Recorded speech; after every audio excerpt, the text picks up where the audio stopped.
होली की कहानियां। पहली व्रत कथा, राधा और कृष्ण की कथा। होली का त्योहार राधा और कृष्ण की पावन प्रेम कहानी से भी जुड़ा हुआ है। वसंत के सुंदर मौसम में एक दूसरे पर रंग डालना उनकी लीला का एक अंग माना गया है।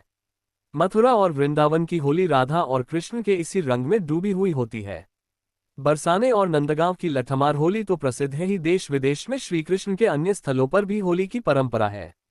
ये भी माना गया है कि भक्ति में डूबे जिज्ञासुओं का रंग बाह्य रंगों से नहीं खेला जाता, रंग खेला जाता है भगवान नाम का, रंग खेला जाता है सद्भावना बढ़ाने के लिए, रंग होता है प्रेम का, रंग होता है भाव का, भक्ति का, विश्वास का।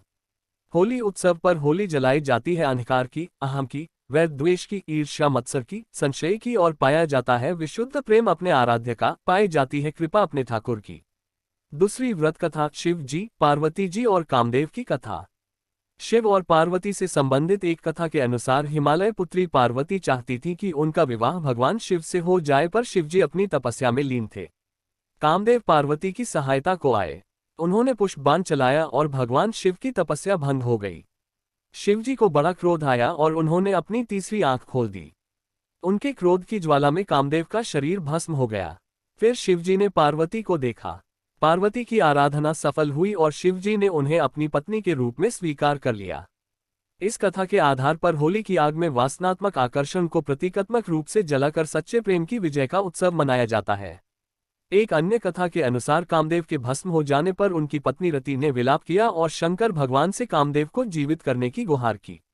ईश्वर प्रसन्न हुए और उन्होंने कामदेव को पुनर्जीवित कर दिया। ये दिन होली का दिन होता है। आज भी रति के विलाप को लोक संगीत के रूप में गाया जाता है और चंदन की लकड़ी को अग्निदान किया जाता है ताकि कामदेव को भस्म होने में पीड़ा न हो। साथ ही बाद में कामदेव के जीवित होने की खुशी में रंगों का त्योहार मनाया जाता है। तीसरी व्रत कथा, राक्षसी ढूंढी की कथा। राजा पृथु के समय में ढूंढी नामक एक कुटिल राक्षसी थी। वह अबोध बालकों को खा जाती थी।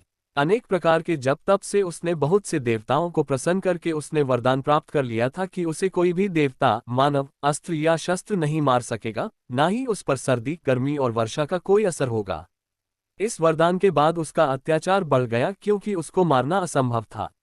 लेकिन शिव के एक शाप के कारण बच्चों की शरारतों से वह मुक्त नहीं थी। राजा पृथु ने ढूंढी के अत्याचारों से तंग आकर राजपुरोहित से उससे छुटकारा पाने का उपाय पूछा। पुरोहित ने कहा कि यदि फाल्गुन मास की पूर्णिमा के दिन जब न अधिक सर्दी होगी और न गर्मी, सब बच्चे एक एक लकड़ी लेकर अपने घर से निकले, उसे एक जगह पर रखें और घास फूस रखकर जला दें। ऊंचे स्वर में तालियां बजाते हुए मंत्र पढ़ें और अग्नि की प्रदक्षिणा करें। जोर जोर से हंसें, गाएं, चिल्लाएं और शोर करें, तो राक्षसी मर जाएगी। पुरोहित की सलाह का पालन किया गया और जब ढूंढी इतने सारे बच्चों को देखकर अग्नि के समीप आई तो बच्चों ने एक समूह बनाकर नगाड़े बजाते हुए ढूंढी को घेरा, धूल और कीचड़ फेंकते हुए उसको शोरगुल करते हुए नगर के बाहर खदेड़ दिया। कहते हैं कि इसी परंपरा का पालन करते हुए आज भी होली पर बच्चे शोरगुल और गाना बजाना करते हैं। चौथी व्रत कथा, कंस और पूतना की कथा।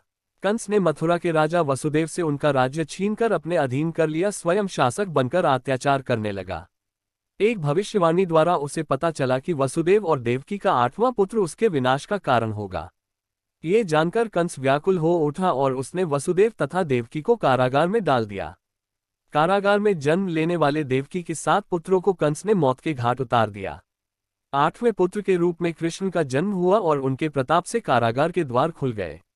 वसुदेव रातों रात कृष्ण को गोकुल में नंद और यशोदा के घर पर रखकर उनकी नवजात कन्या को अपने साथ लेते आए।